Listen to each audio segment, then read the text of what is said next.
Tonight on this 4th of July, some stories now about America's heroes. First, a man who risked his life to save others, and the effort to get him recognition many believe is long overdue. Here's Lucas Tomlinson at the Pentagon.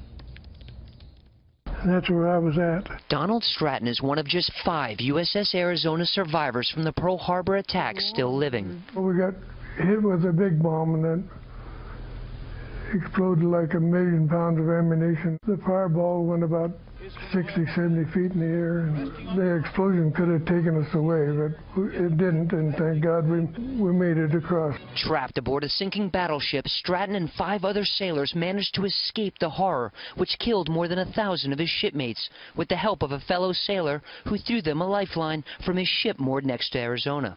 With burns over 60% of his body, Stratton had to escape the burning warship. And we proceeded to go hand over across the line. About 60, 70 feet, and that was the tough part. And he kept saying, "Come on, sailor, you can make it." The man who rescued Stratton and his fellow sailors that day? Joe George. In his book, All the Gallant Men, Stratton described George as, quote, perhaps the strongest man in the harbor, an all-Navy boxer. George disobeyed his captain's order and threw Stratton the line that would save his life. Stratton's granddaughter, Nikki, says she owes her life in addition to her grandfather's because of that young sailor's heroic actions that day. We have 4 generations here because of that man. We have 14 people in our family who wouldn't necessarily be here without Joe George. In fact, Stratton didn't know the name of the man who saved his life until years later, when his family asked the Navy to investigate his rescue and dig up interviews from sailors who were at Pearl Harbor. That's when they discovered their hero's name, Joe George.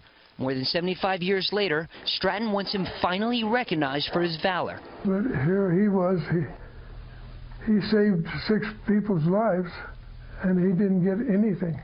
Somebody in Washington should have the guts and the honor to take care of that.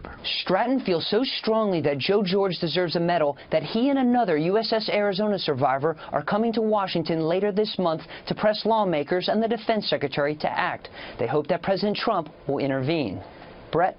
Lucas, thank you.